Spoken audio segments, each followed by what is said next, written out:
Halo Sobat Iteza, apa kabar hari ini? Sehat jasmani dan rohani sekeluarga ya? Amin. Balik KB bersama aku Jack dengan kuotes hari ini.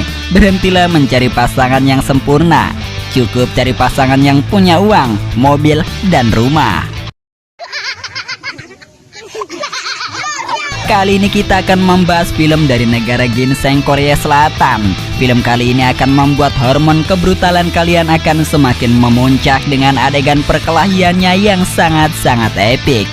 Film Korea Selatan yang berjudul The Prison tahun 2017 menceritakan tentang seorang pemuda memasuki penjara yang gelap, brutal, dan penuh intrik demi mengungkap misteri kematian kakak tercinta.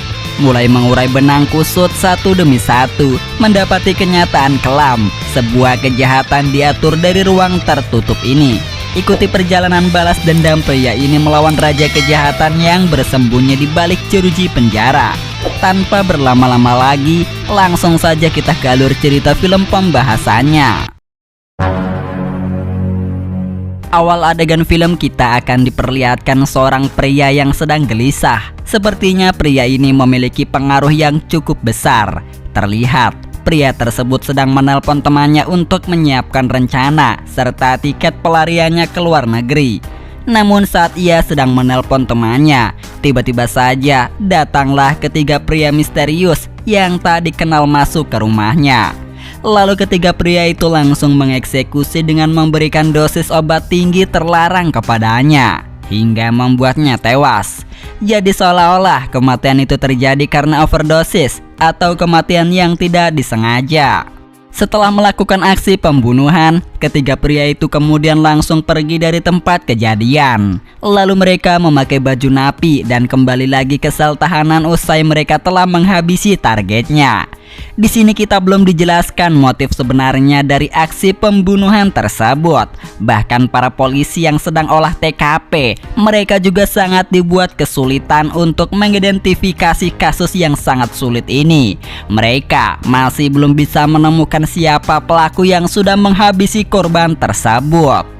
Kemudian di sisi lain yang memperlihatkan puluhan tahanan yang sedang dibawa pergi menggunakan mobil bus. Di sana ada salah satu pemeran utama kita, dia bernama Song Yoo-gun. Singkatnya, para napi pun sudah sampai di tempat tahanan penjara.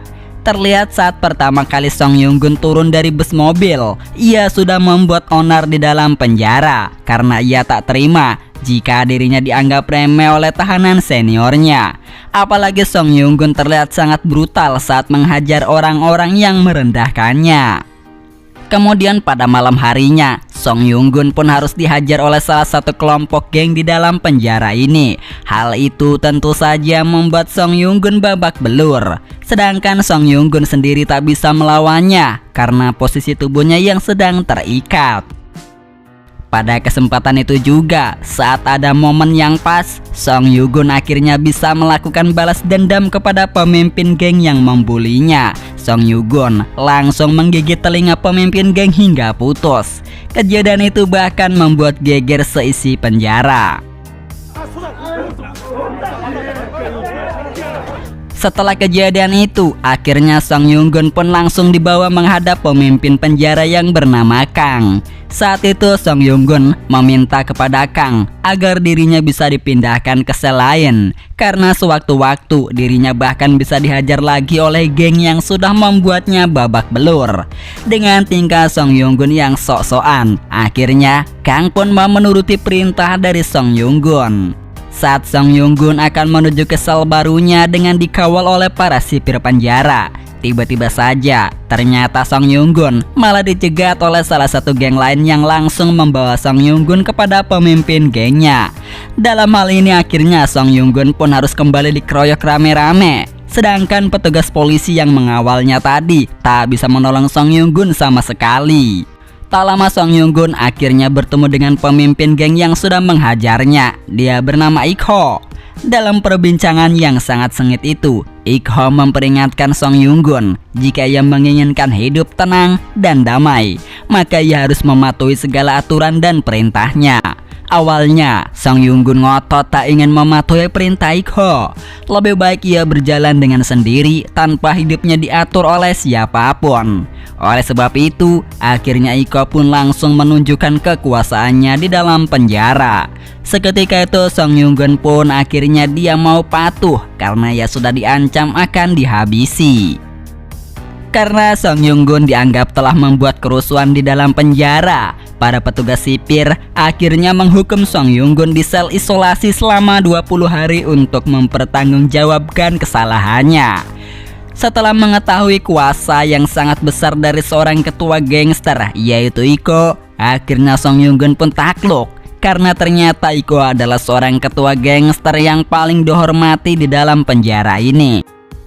이코랑 붙었다가 밑에 애들 다 내주고 병신 돼서 나가.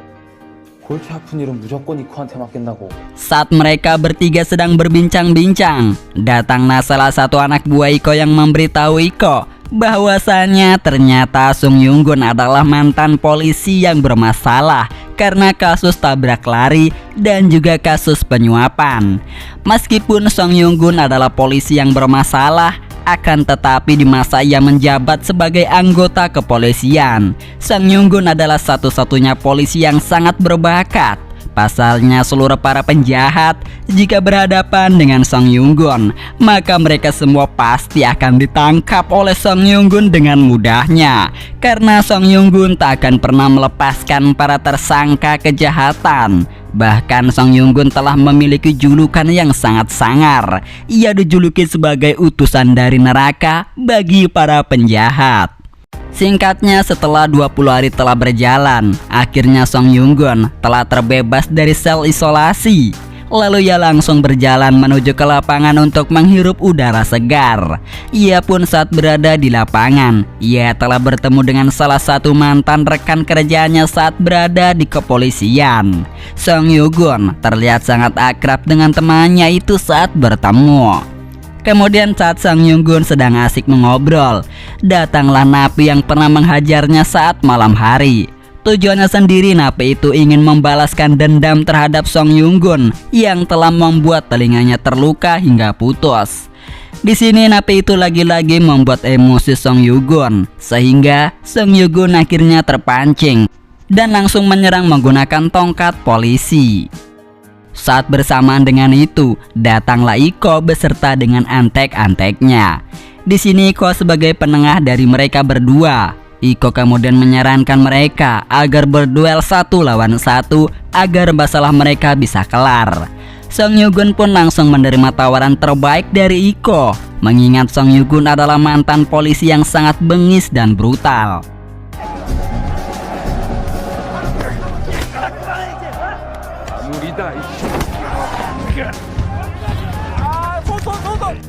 Kemudian cerita berpindah yang memperlihatkan Kang yang sedang bertemu dengan Dr. Kim yang merupakan salah satu orang yang mengelola bisnis Iko di luar penjara. Dr. Kim kemudian memberikan uang banyak kepada Kang untuk menyuap kasus pembunuhan yang di awal film tadi. Usut punya usut, ternyata Kang telah bekerja sama dengan ketiga para napi yang sudah menghabisi seseorang yang di awal film dengan diketuai oleh Iko.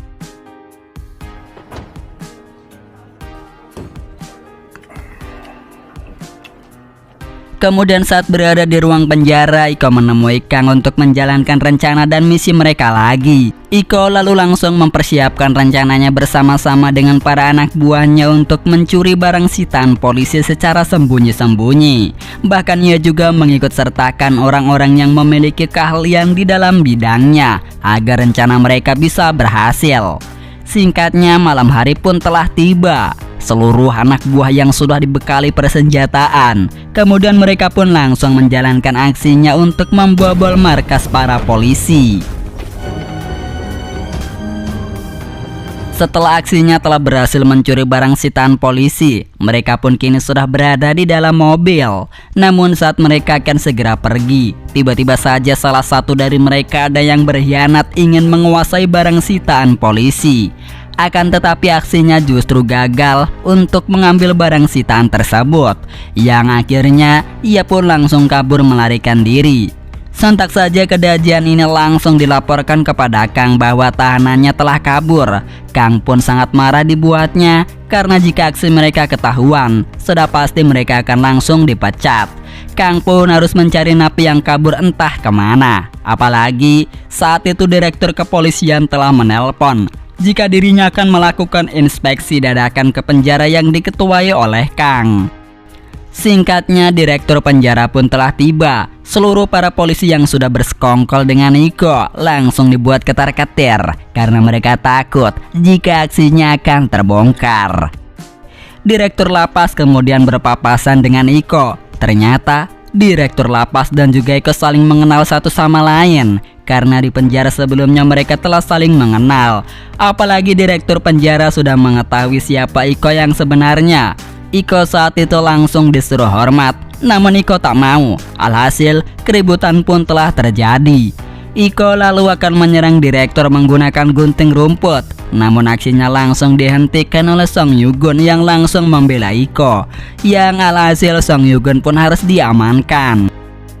Berkat keberanian Song Yugun, Iko langsung membawa Song Yugun pergi dari penjara untuk menikmati keindahan di luaran sana. Iko berencana akan merekrut Song Yugun untuk masuk ke dalam anggotanya. Diketahui Song Yugun adalah adik dari seorang reporter yang pernah menyelidiki sebuah kasus di penjara hingga meninggal. Mengetahui dirinya akan dijadikan anggota gangster, Song Yugun kemudian langsung menunjukkan bakat polisinya untuk menangkap seorang napi yang telah berkhianat kepada Iko. Kemudian napi tersebut setelah ditemukan oleh Song Yugun, kemudian langsung dibawa ke kantor polisi. Terlihat Iko yang sudah mengetahui pengkhianatan anak buahnya, kemudian menyuruhnya untuk bundir.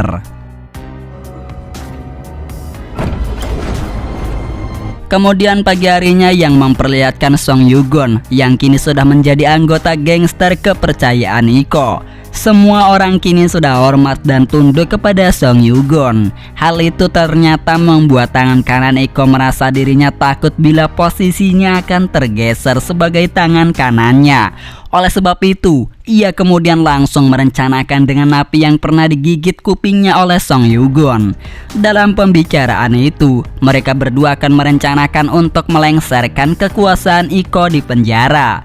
Song Yugun yang sedang bertugas sebagai petugas kebersihan, ia tak sengaja melihat Kang yang sedang menyembunyikan sesuatu di ruangannya. Karena penasaran, Song Yugun kemudian langsung masuk ke ruangannya serta mencari barang apa yang telah disembunyikan oleh Kang. Ternyata setelah Kang sudah tak ada di ruangannya, Song Yugun melihat jika ada kaset yang merupakan sebuah bukti dari kejahatan. Usut punya usut, ternyata ia masuk ke penjara demi menemukan bukti-bukti tentang tewasnya kakaknya yang merupakan seorang reporter demi mengusut tuntas tentang kejahatan Iko beserta dengan antek-anteknya.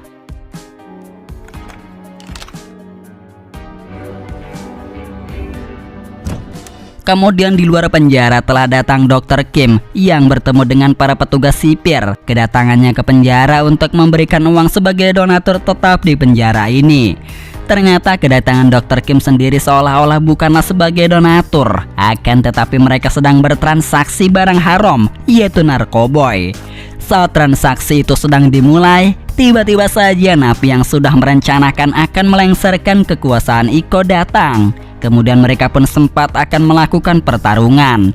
Namun mereka tak jadi menyerang Iko karena salah satu dari mereka telah menjadi korban dari keganasan dan kebrutalan Iko karena matanya dicongkel. Hal itu tentu saja membuat napi itu langsung ketakutan dan langsung bertekuk lutut meminta pengampunan. 대신 죽어줄게. 그러면 저 새끼가 그러대. 한 번만 더 그러면서. Akan tetapi ternyata itu hanyalah bagian dari rencana mereka saja. Karena saat Iko sedang lengah, tiba-tiba saja ia pun langsung ditusuk dari belakang hingga terluka. Untungnya di saat Iko akan dihabisi, datanglah Song Yugun yang langsung menyelamatkan hidupnya. Kemudian ia pun harus berhadapan dengan para napi. pertarungan itu telah usai, tiba-tiba saja dari belakang Song Yugun langsung dipukul oleh napi lain hingga pingsan. Sedangkan si napi yang telah menusuk Iko, kemudian ia pun langsung dipindahkan ke penjara lain untuk dihabisi menggunakan mobil. Jadi seolah-olah kejadian tersebut seperti kejadian yang tak disengaja. Sedangkan kepala penjara Kang, kini aksinya sudah diketahui oleh direktur lapas karena telah melakukan kejahatan dengan Iko. Song Yugun sendiri ternyata telah mengirim bukti kaset kejahatan kepada atasannya di kepolisian. Malam harinya Iko beserta dengan antek-anteknya dan juga Song Yugun kembali lagi beraksi. Tanpa sepengetahuan dari Iko, Song Yugun pun menelpon para kepolisian tentang kegiatan yang dilakukan oleh Iko. Namun saat polisi itu telah tiba, justru pihak kepolisian tak menemukan siapapun di alamat yang diberikan oleh Song Yugun. Karena Iko ternyata telah mengetahui bahwa dirinya telah kedatangan para kepolisian, yang akhirnya ia pun langsung mengganti tempat pertemuannya.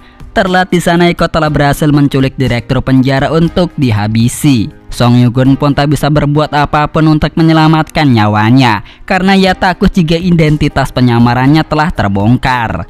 Lalu salah satu informannya mengabarkan kepada Iko jika kegiatan mereka telah ada yang membocorkan dari salah satu anteknya. Di sini Iko telah menyadari jika Song Yugun lah telah yang berkhianat. Apalagi saat itu anak buah Iko telah berhasil menyandra atasan Song Yugun. Alhasil, pengkhianatan Song Yugun telah terbongkar dan Song Yugun harus dihajar habis-habisan oleh anak buah Iko.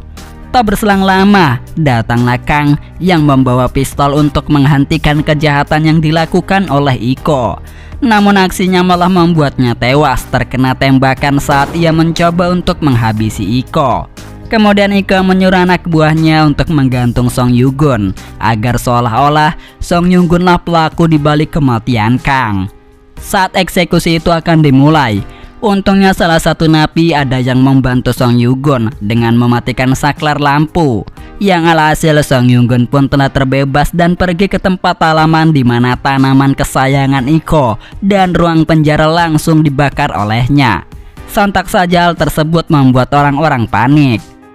Song Yugun kemudian langsung mengajak Iko untuk berduel dengannya. Dalam aksi baku hantam itu, Iko terlihat lebih unggul dibanding Song Yugun. Bahkan ia sesumbar jika penjara ini telah ia kuasai. Dalam pertarungan itu akhirnya Song Yugun lah yang lebih unggul. Bahkan Song Yugun saat itu hampir saja akan menghabisi Iko. Namun aksinya telah dicegah oleh para polisi. Sehingga ketika Song Yugun lengah, hal itu justru dimanfaatkan oleh Iko untuk menghabisi Song Yugun. Namun untungnya saat Iko akan menghabisinya, tiba-tiba saja polisi yang sudah membidik menggunakan sniper langsung menghabisi Iko hingga tewas di tempat.